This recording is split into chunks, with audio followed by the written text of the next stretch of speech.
الفرصة دايما بتيجي مرة واحدة، ولو جت والبني ادم ده ما استغلهاش فهو يا اما غبي يا اما هو عايز يفضل كده. انا بقى قررت استغل الفرصة، وبمجرد ما جات لي مسكت فيها حرفيا بايديا واسناني. ودي حرفيا كانت بداية خراب لحياتي، لما علي بتاع الريسبشن قال لي انفت بجلدك من هنا، وانا اصريت برضه وفضولي خلاني اكمل في المكان ده. ثواني كده، انا حاسس انك ما فهمت السيكا صح؟ عارف ليه؟ لانك ما عملتش لا لايك ولا سبسكرايب.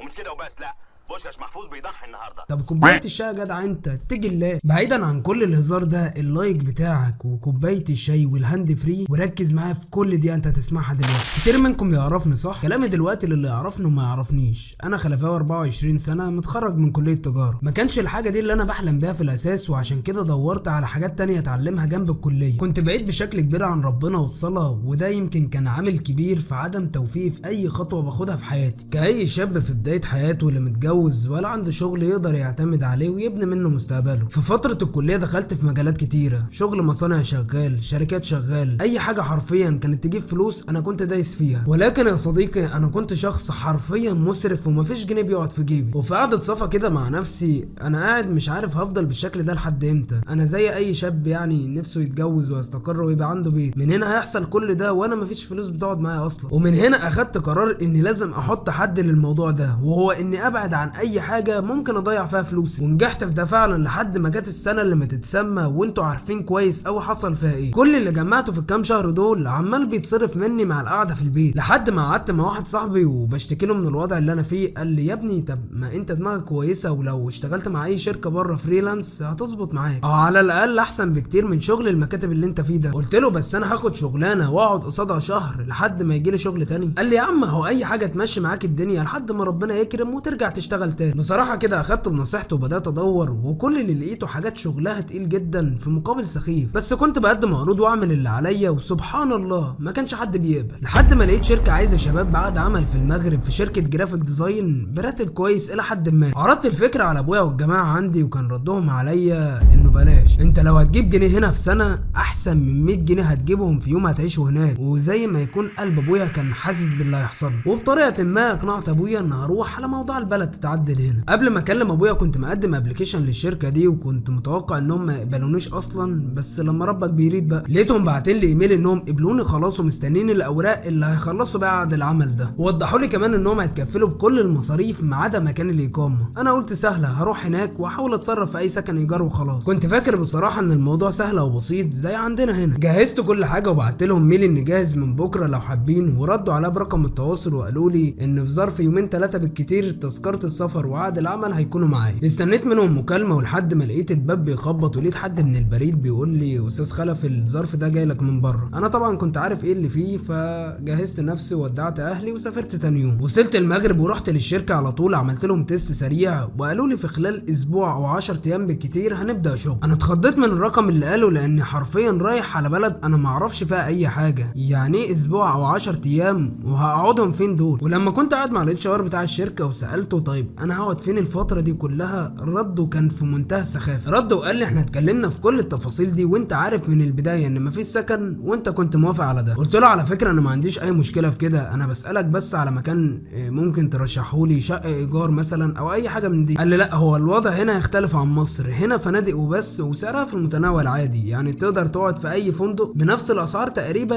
اللي انت تدفعها في اي شقه. قلت له طب لو ترشح لي فندق اكون شاكر جدا ليه. قال له والله انا كل اللي اعرفه ان في فندق في مدينه النحاس اسمه رياض لافي قريب قوي من نهر وادي درعا، الفندق محترم واسعاره كويسه تقدر تحجز فيه. اخدت منه العنوان ورحت على الفندق، ومن هنا عشت ارعب 7 ايام ممكن حد يعيشهم في حياته. دخلت على الفندق واللي شكله من بره كلاسيك وحاجه هاديه كده وكميه راحه نفسيه رهيبه فيه. دخلت على موظف الاستقبال وبدات اساله عن الاسعار وايه الغرف الفاضيه واللي سعرها معقول. لقيت حد فجاه جه واقف جنبي كده، راجل في حدود 60 سنه لابس بدله وحاجه هيبه كده في نفسه. معرفش بصراحه اذا كان سمعني بسال على الاوض ولا لا، ولكن لقيته مره واحده بيبص لموظف الاستقبال وبيقول له حقيقي الغرفه محترمه والخدمات اللي فيها حلوه جدا. وبص لي بدون داعي ولقيته بيقول لي لو انت بتعمل تشيك ان تقدر تحجز الغرفه دي وحقيقه هتعجبك جدا. ولما بصيت على المفاتيح بتاعه الاوضه كان الميداليه مكتوب عليها 507، وكان وقتها باصص لي وهو مبتسم ابتسامه كده ما ريحتنيش، ورجع بص تاني للراجل بتاع الاستقبال وضحك له ضحكه صفرة كده بصراحه ما فهمتهاش. وفي وسط ما انا باصص على اليمين وانا مش فاهم مين الراجل اللي نظراته ليا ده مش مريحاني خالص، قطع تفكيري وقتها موظف الاستقبال ولقيته بيقول لي في كذا غرفه اقدر اعرضهم على حضرتك وانت تختار منهم. قلت له لا مالوش لزوم، انا عايزه الغرفه اللي قال عليها الاستاذ اللي كان واقف ده، الغرفه تقريبا 507. لقيته باصص لي وهو مكرمش في وشه بيقول لي تمام حاضر مفيش مشكله. اخد بطاقته وبياناتي واداني مفتاح الاوضه وبدات الليله الاولى.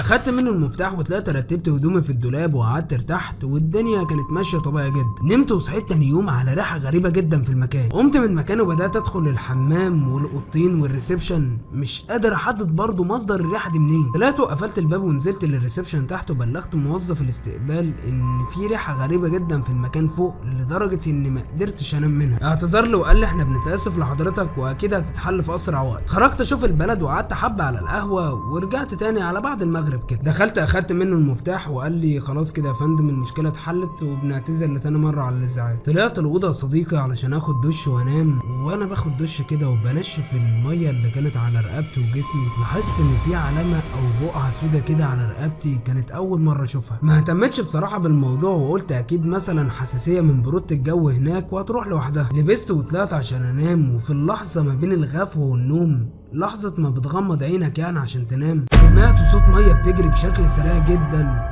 وما كانتش صوت امواج يا جدعان، لا ده زي ما يكون صوت طيار ميه نهر بتجري. ما اهتمتش برضو للموضوع لان في فعلا نهر جنبنا ورحت في النوم. وبعدها بحوالي ربع ساعه تقريبا قمت مفزوع من النوم على حلم او كابوس ما فهمتهوش بس هحكولكم. بس ثواني كده يا جدعان، الحلم او الكابوس يستحيل بني ادم يفتكر احداثه زي ما انا هحكولكم كده. انا فاكر الاحداث بالملي وكانها لسه حاصله قدامي دلوقتي. المهم ان بعد ما سمعت صوت الميه اللي بتجري دي زي ما يكون تلفزيون وقلب لقناه تانية قدامي، اني شفت 4 شباب بيجروا عليا من بعيد وبيقولوا لي هيلب اس وبيرددوا كلمتين 3 كده بالفرنساوي ما كانوش مفهومين خالص بالنسبه لي، بس حرفيا من كتر ما رددوهم انا حفظتهم. وفي حد واقف وراهم من بعيد وعيونه حمرا دم وملفوف بحبل حوالين جسمه وفي ايده اداه حاده كده كبيره ونازل منها دم. وبعدها سمعت صوت اجراس وخبط مرعب بشكل مش ممكن تتخيله. ما عرفتش افسر ايه الرساله من الرؤيه دي لان زي ما قلت لكم يستحيل يكون ده حلم. بس استنوا كده، انا افتكرت حاجه في نفس الرؤيه دي. انا افتكرت حاجه اغرب من الخيال. لما كانوا الشباب دول بيجروا عليا انا لاحظت ان نفس العلامه اللي انا شفتها في رقبتي هي بالظبط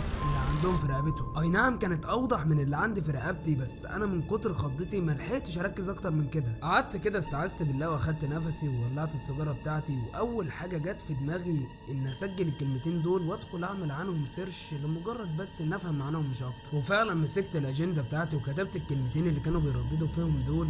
وفي نفس الوقت تحديدا اللي انا بكتب فيه لاحظت ان نفس الريحه الغريبه اللي انا شميتها امبارح هي ويكاد تكون اصعب كمان. حرفيا يا جماعه ريحه حاجه وحشه جدا زي ما يكون دم متجلط، ريحه حاجه ميته ومتعفنه بقالها سنين. مش طبيعي خالص اللي انا كنت شامه ده. اخدت بعض ونزلت للريسبشن تحت وقلت لهم نفس المشكله هي بتاعت امبارح، وزود على اصوات وحاجات غريبه عماله بتحصل من اول ما قمت من النوم. الراجل بلطف قال لي انا مش عارف اقول لحضرتك ايه، بس لو حابب انقلك لاي غرفه تانية انا ما عنديش مشكله. قلت له لا ملوش لزوم، بس خلي حد يطلع ينظف الاوضه كويس. وانا ماشي افتكرت العلامه اللي في رقبتي فرجعت وسالته اذا كان يعرف دكتور جلديه كويس يعني. قال لي في دكتور كان دايما بيجي الغرفه اللي انت قاعد فيها دي، دكتور محترم وشاطر جدا، دكتور عرفان. اداني مواصفاته وعنوانه، واللي بالمناسبه وده تخمين مني يعني ان ده هو الدكتور اللي قابلني اول ما دخلت الفندق هنا. وقال لي هو على بعد تقريبا 1.5 كيلو او 2 كيلو من هنا فتقدر تتمشى له عادي. اديت له مفتاح الاوضه وطلعت سالت الناس ولحد ما وصلت واتصدمت باللي انتوا هتسمعوه ده. وصلت للمكان واللي كان على حسب وصف الناس ليا، واول ما وصلت كان في حاجه غريبه جدا ان مفيش اي حاجه مميزه تدل ان في هنا عياده والناس داخله وخارجه عليها. الموضوع من كتر ما هو كان غريب بالنسبه لي طلعت على الطريق اتاكد من المكان اللي انا فيه ده صح ولا غلط، واتاكدت ان هو المكان فعلا.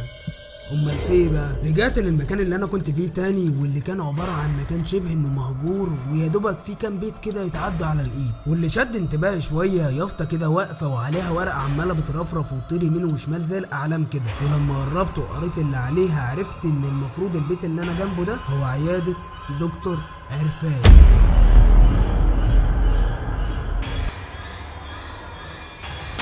وكان مكتوب كده نصا: عيادة الدكتور عرفان المحمدي، استشاري الامراض الجلديه والتجميل بجامعه الحسن الثاني في الدار البيضاء. المهم يا سيدي بصيت كده باستغراب للبيت ورجعت تاني.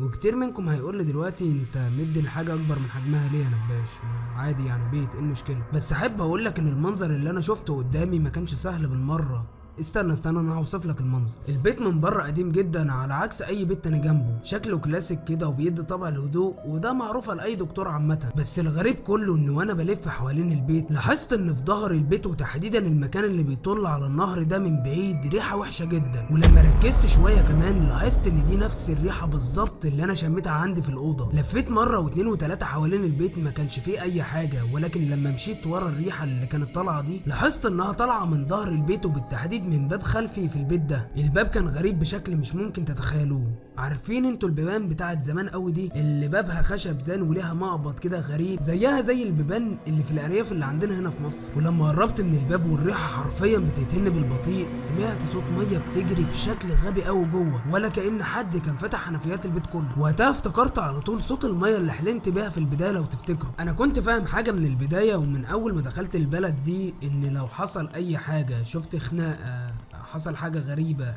اي حاجه عامه، تبلغ الشرطه فورا. وانا عملت كده، وفعلا في وقت قصير جدا جم للمكان، وسمعت منهم اللي ما كنتش احب اسمعه ابدا. قالوا لي احنا كنا نتمنى نيجي على حاجه جديده في المكان ده، بس للاسف اللي انت مبلغ عنه ده المنطقه كلها عامله بلاغات بيه، وما قدرناش نوصل لاي حل. لا معمل جنايه ولا مباحث قدرت توصل لاي حاجه، فكل القضايا دي اتأيدت ضد مجهول. والبيت ده بقاله اكتر من 15 سنه كده من ساعه قتل دكتور عرفان، ومحدش دخل البيت ده الا وحصلت له حاجه او ما طلعش منه اصلا. انا بصيت له وانا مبلم وقلت له: هو حضرتك قلت ايه؟ قال لي باستغراب: من ساعه جريمه قتل دكتور عرفان. انا تهت في كلامه وبدات اسئله كتيره تيجي في دماغي، وفضولي زاد اكتر وقت. لما الدكتور عرفان ميت من 15 سنه، امال مين اللي كان واقف معايا من كام يوم وانا بحجز في الفندق؟ الموضوع ده فيه حاجه غلط ولازم اعرفها. رجاله الشرطه اخدت بعضها ومشيت، وانا واقف محتار وعندي فضول غريب لدرجه ان فكرت لثواني ان لازم ادخل المكان ده واشوف الحكايه دي فيها ايه. كنت متردد اعمل كده، بس كنت واخد خطوه وعندي نيه لده، بس بصراحه كده ما كانش عندي الشجاعه الكافيه ان اعمل كده في وقتها. اخدت بعض ورجعت الفندق، واتفاجئت بمنظر غريب جدا.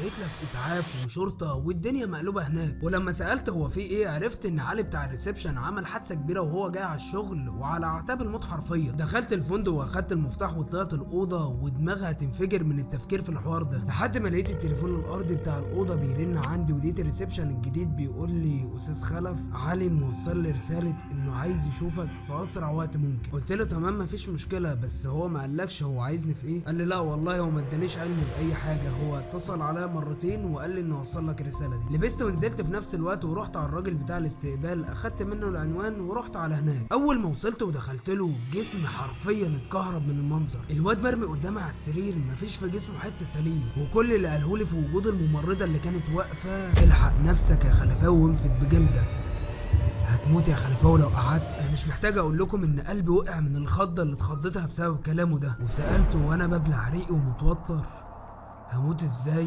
ومين اللي هيموتني يا علي؟ لقيت الممرضه قطعتني بتقول لي: بعد اذنك يا استاذ كفايه كده، عشان هو مرتاحش من الصبح وزي ما انت شايف كده مش قادر يتكلم. ببص له وانا عيونه كلها خوف وبقول له: مين يا علي اللي عايز يقتلني وليه بتقول لي كده؟ اعصابي انهارت وانا واقف، وللاسف الممرضين طلعوني غصب عني. اخدت بعض وروحت وانا كلامه بيرن في دماغي.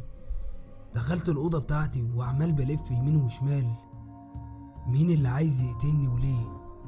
انا عملت ايه؟ الحل الوحيد واللي جه في دماغي ان ابلغ الشرطه واحكي لهم على كل اللي حصل ده، لعل وعسى يقدروا يحموني. بس برضه قلت لنفسي: انا هروح اقول لهم ايه وهيصدقوني ازاي؟ طب اخد بعض طيب وارجع لمصر؟ طب ما هو اهلي واصحابي وجيراني وكل اللي انا اعرفهم هيقولوا اني مش قد المسؤوليه اللي انا اصلا اصريت عليها من الاول. طب اعمل ايه؟ انا ما بقيتش عارف. بعد تفكير وقت طويل من السهر وفكرة ان انا اصلا مش قادر انام، النوم غلب عليا ورحت في النوم غصب عني، وهنا حصل اللي ما كنتش اتوقعه نهائي. حسيتها رؤية او رسالة من ربنا بعتها لي يديني الطريق اللي الحق بيه نفسي، او على الاقل افهم بيه اللي بيحصل. وخلوني احكي لكم انا شفت ايه المرة دي. اللي فاكره قوي من الرؤية دي شخص قاعد على الترابيزة اللي قدامي في مكان قديم كده وغريب نوعا ما، وكل اللي عمله وقتها انه مسك التسجيل بتاع زمان ابو شرايط ده وحطه جنب ودنه وشغله، ووقتها سمعت نفس الكلام الفرنساوي اللي الشباب كانوا بيرددوه لما بيجولي في الحلم. ولقيت مرة واحدة الشخص اللي كان ماسك التسجيل في ايده ده بيبص ناحية شباك ومدقق فيه جامد، ولما رميت عيني معاه في وسط ذهولي باللي انا شايفه ده لقيت ان دي نفس اليافطة تحديدا اللي قدام بيت دكتور عرفان. وهنا قمت من النوم مفزوع، ولما قعدت كده وركزت في الموضوع عرفت ان كل اللي بيحصل ده لسر اكيد موجود في بيت الدكتور عرفان ده. فانا اخدت الخطوه خلاص ان لازم اروح بيت الدكتور ده واعرف ايه هو السبب الكبير ده اللي هيكون سبب في موتي. جهزت نفسي ان هطلع على 10 بالليل مثلا، تكون الدنيا هديت في الشارع ومحدش ياخد باله، وطلعت فعلا يومها. وعايز اقول لكم اني ما كنتش حاسس بنفسي، يعني زي ما يكون حاجه هي اللي بتتحكم فيا وخدتني ووصلتني لهناك. انا ما حسيتش بنفسي فعلا غير وانا واقف قدام البيت والريحه ماليه المكان، وعمود نور واحد بس اللي منور في الشارع كله. ولاحظت كمان ان الاوضه اللي بره واللي تقريبا يعني عياده الدكتور الاساسيه كانت منوره. ليه وازاي معرفش، مع ان رحت المكان زي ما قلت لكم وما كانش فيه اي حاجه تدل ان في نور شغال هنا، وما جاش في بالي حتى وقتها ان ازاي بيت مقفول بقاله الفتره دي كلها الحاجه اللي فيها لسه شغاله زي ما هي. ما علينا، انا كنت رايح لسبب ان اوصل لاي حاجه تفهمني او توضح لي اللي بيحصل، فما حطيتش في بالي التفاصيل الصغيره دي. المهم فتحت كشاف الموبايل بتاعي وكسرت شباك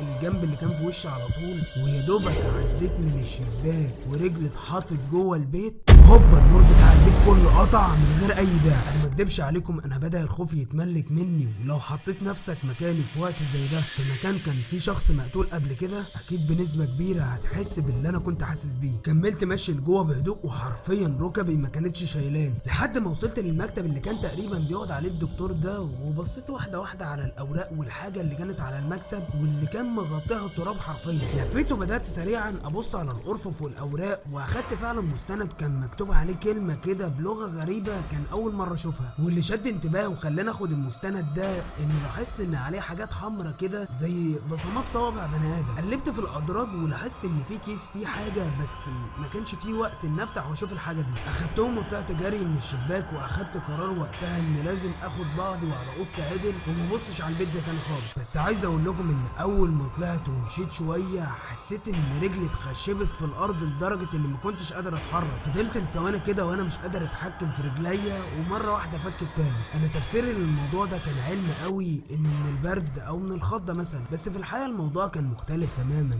انا حسيت وقتها بان في حاجه بتناديني في البيت ده، في حاجه انا لسه ناسيها. عفارم عليك يا واد بالظبط كده الباب الخلفي اللي في البيت ده. ما حسيتش بنفسي حرفيا غير وانا واقف قدام الباب ده، ولاني كنت رايح لوحدي فانا كنت واخد حاجه زي اداه حاده كده بحيث ان لو حصل اي مشكله اقدر الحق نفسي بيها. فضلت واقف قدامه لدقايق وانا متردد اغامر وافتح الباب ده واشوف ايه اللي جوه، ولا اتكل على الله واحمد ربنا اني طلعت سليم. بصراحه كده فضولي كان اكبر بكتير من خوفي، ويا ريتني ما عملت كده. طبقت المستند وحطيته في جيبي وطلعت الاله الحاده، وفضلت اني احاول ان افتح الباب بس ما كانش بيدينا اي رد فعل. فمسكت موبايل وفتحت الكشاف وبدات ادور على اي حاجه اقدر افتحه بيها، وفعلا لقيت حاجه كده زي ما تكون حديده كانت مقطومه من عربيه كانت موجوده في المكان ده. اخدتها ورجعت اعيد محاولات فتح الباب تاني، والمره دي فتح. اول حاجه قابلتني في وشي هي الريحه هبت في وشي لدرجه انها قلبت بطني وما قدرتش امسك نفسي ورجعت. دخلت بعدها ورفعت الموبايل بتاعي، واول حاجه عيني تقع عليها في الحيطه اللي في وشي هي نجمه داوود مرسومه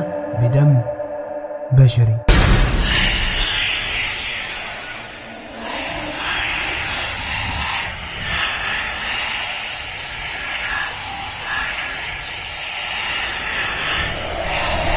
واللي هيصدمكم افهمك اكتر اشلاء البني ادمين اللي مرميه في كل حته، مجرد قطع مش اكتر، يعني راس متعفنه وجلدها والشعر واقع، رجل بني ادم، صوابع او اطراف صوابع، ده غير طبعا بحر الدم اللي كان تحت رجلي واللي كان عباره عن دم متجلط وطالع منها ريحه في منتهى القذاره. ولما دخلت الاوضه وتعمقت اكتر في الموضوع شفت راس خروف بقرون طويله جدا متعلقه على الحيط، وباقي الحيطان قدامي عباره عن طراطيش دم وبس. وفي لحظه ما انا واقف في نص الاوضه وبحكي لكم على المنظر اللي انا شايفه ده، لقيت الارض تحت مني بدات تسخن بشكل ملحوظ جدا، ولقيت بعدها كده ايد خشنه اتحطت في نص ظهري وزقتني لدرجه اني اتخبطت في كومودينو ووقعت على الارض. وفي وقت ما انا وقعت ايدي سندت على حاجه عالية عن الارض نسبيا، ولما حسست عرفت ان ده باب بيودي على حاجه تحت، وفي صوت ميه جاي عالي قوي من تحت. انا من الخضه بصراحه قمت واخدت بعضي وطلعت جري على الفندق، اخدت المفتاح وطلعت الاوضه وانا قاعد مرعوب من اللي انا شفته ده. قعدت والموضوع بدا يتعقد اكتر من الاول، بس لما بدات اهدى وقعدت المره دي قلت طب ليه ما اعملش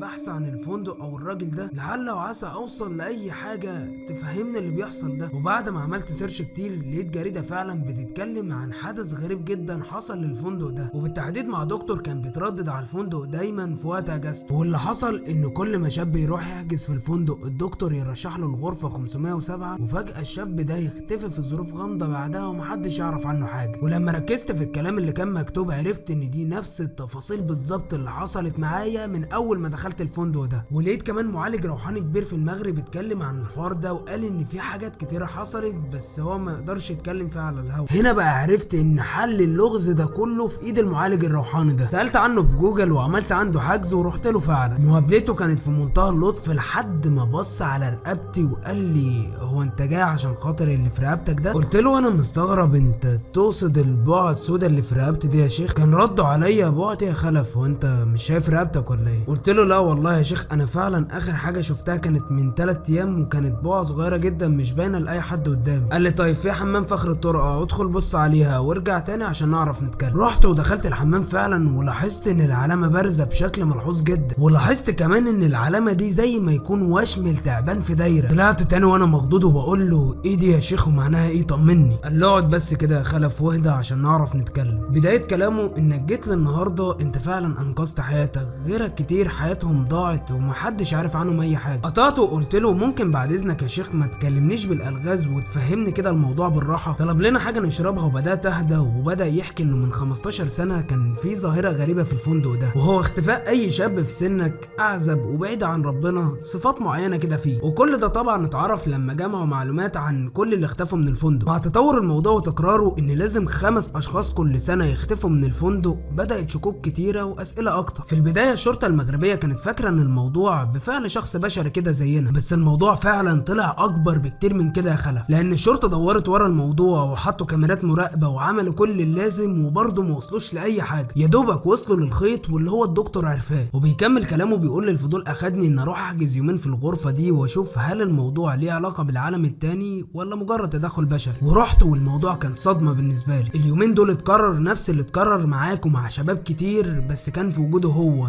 كان لسه عايش يعني. ولما دورت لحقت نفسي زي ما انت عملت كده قبل ما يفوت الاوان. ولما رجعت وبدات ادور عرفت ان الدكتور ده عامل عقد مع الشيطان لفكره البعث والخلود للشيطان ده. وهبسطها لك يا خلف، ال5 اشخاص اللي بيختفوا كل سنه دول بيتقدموا قربان للشيطان، والعلامه اللي بتظهر في رقبتهم دي مجرد رصد للشيطان ان الشخص ده هو اللي عليه الدور. فهمت كده؟ او هوضح لك حاجه بسيطه كده، ان مهما الشخص اللي كان عليه الدور ده عمل اي حاجه لازم ولا بد نهايته الموت. ببص له وانا عاجز ان لساني يطلع كلمه واحده، وكل اللي مسيطر عليا وقتها صدمه ورعب والجسم بيتنفض وانا قاعد قدامه. لقيته بيبص لي وبيقول لي انا عارف انك خايف وحاسس باللي انت حاسس بيه، بس صدقني الموضوع ده مش هيخلص الا لما نخلص فعلا من الدكتور ده. بصيت له وانا مستغرب وبقول له نخلص منه ازاي يا شيخ وهو ميت اصلا من 15 سنه؟ قال لي انت شكلك غلبان قوي يا خلف، انت بجد لحد دلوقتي لسه ما فهمتش ان الموضوع اكبر بكتير من موت الشخصيه نفسها؟ قال لي طب انا هوضح لك الموضوع بشكل تاني وعلى حسب تفكيرك انت. ليه انت تم رصدك مع ان الدكتور ده ميت من 15 سنه؟ مش معنى انه مات ان الموضوع خلاص خلص على كده؟ سكت وببص له ولا قادر اتكلم ولا افكر ولا حتى ارد عليه. قال لي يا خلف الدكتور مات بس العقد لسه زي ما هو. عيب يا اسطى لما تكون سامعني لحد دلوقتي وما تكونش لسه عملت اشتراك ولا لايك في القناه. لايك واشتراك، لايك. ايه ده؟ لا بجد يا اسطى عيب لما تكون سمعتني لحد دلوقتي ولسه ما عملتش لايك للفيديو كده وشيرت الحلقه وعملت اشتراك في القناه وانضميت للعيله الجميله بتاعتنا اللي ان شاء الله باذن الله. بص انا متفائل خير، يعني متفائل خير. ويلا يا اسطى خد بوسه واشوفك في حلقه جديده ان شاء الله من برنامج النباش. شوفوا الشوك على خير.